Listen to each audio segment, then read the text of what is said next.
Okay everyone, so let's go over the parts that you will need to demonstrate the claw module. This sheet is very helpful in going over the various parts that you will need. So let's open the lid and take a look. So number one, make sure that you have at least 2 functioning 9-volt batteries. They should be in a little Ziploc bag, looks like so. And they have one sort of circular end and one more like hexagon-shaped end. And in addition, in the same Ziploc bag, you should have 2 battery leashes. Now, if you look at the battery leashes, they also have one circular and one hexagon part. And it's sort of this opposites attract rule. You want to have the circle go to the hexagon part on the battery and the hexagon part to go onto the circle. And you just want to make sure that you press hard and you hear that click sound. Make sure that it's securely in place so that battery is ready to go. And you want to do that to the second one as well. So I'm just going to position them above one another and press until I hear a click. Okay, ready to go. Okay, so second component that you want to make sure you have, very critical, is the main board, which looks like this. This orange end is an important end because it actually connects to the next component, which is called the muscle lead, and it's also colored orange, so it is color coded. You know where it has to go on the main board. Now there are 3 ends to this muscle lead. The black end will eventually connect to your ground electrode on your hand, and then these 2 will connect to the other 2 electrodes placed along your arm, and we'll show exactly where those positionings need to be. Okay. What else? You also want to make sure that you have at least a handful of electrode patches that work well. So they're usually found in this gray pouch. Let's just reach in there, shall we? So they look like so. And you want to make sure you have at least 3 good ones that haven't lost their sticky quality because you want it to adhere to your skin fairly well. And last but not least, of course, the claw is a critical component as well. All right. If you have all of these parts, you are ready to proceed to put everything together. Okay, so now let's talk about putting the circuitry together. An important thing to do before you leave for your outreach location is to actually check that your batteries are working. And the way you can do that is to plug them into their respective ports and see if the LEDs flash. So one is going to plug into the bottom and is going to power the Arduino. I see the LED flash, good news. And the second battery is going to plug up top and is going to power the top circuit board, which controls the claw. And the LED is telling me that we're good to go. Okay, so now we're going to plug the claw. As you can see, this cable is actually consisting of 3 differently colored cables, a yellow one, a red, and a black one. And the orientation of how you plug this into the pins matters. Okay, so these are the 3 pins that I'm going to plug into.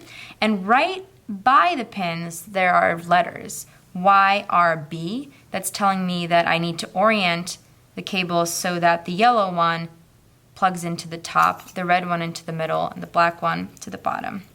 So you just want to make sure that this is oriented properly.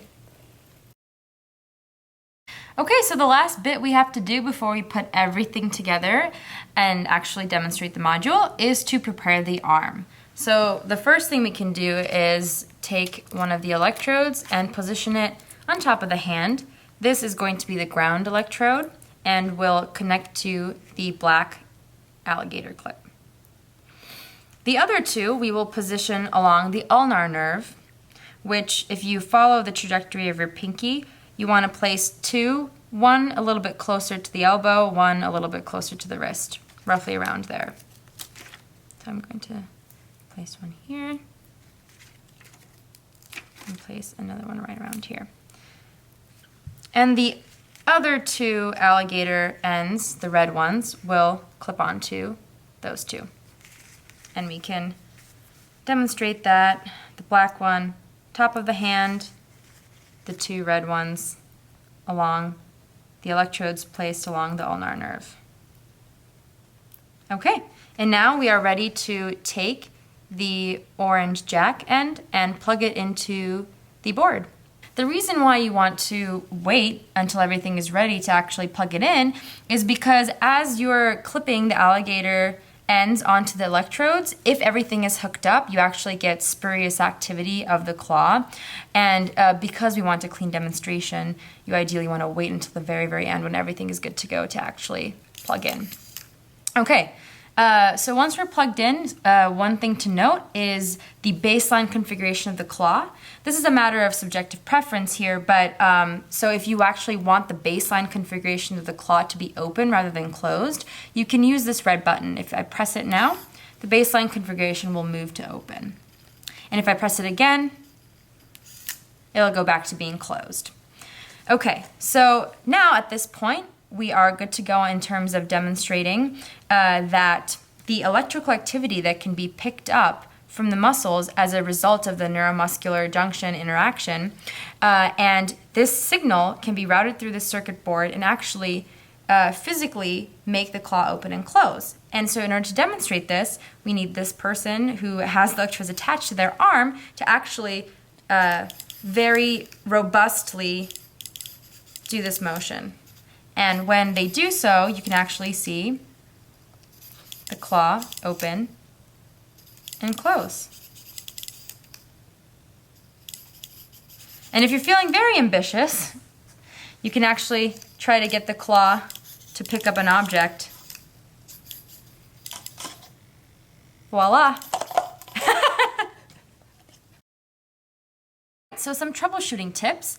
If you have trouble getting the claw to cleanly and easily open and close as you're moving those muscle groups, one button to play around with is this beige button, the sensitivity button, right above the red one. And so there are 6 levels of sensitivity, 1, 2, 3, 4, 5, 6, 6 being the least sensitive and 1 being the most sensitive. So if you just press the beige button, so right now it's at 6, right? But we want it to be quite sensitive to easily get the claw to open and close. So I'm going to press it one more time and that light flashed. So now I'm at level 1 sensitivity. And so at this point, it should be quite easy to get the claw to cleanly open and close as you do that wrist motion.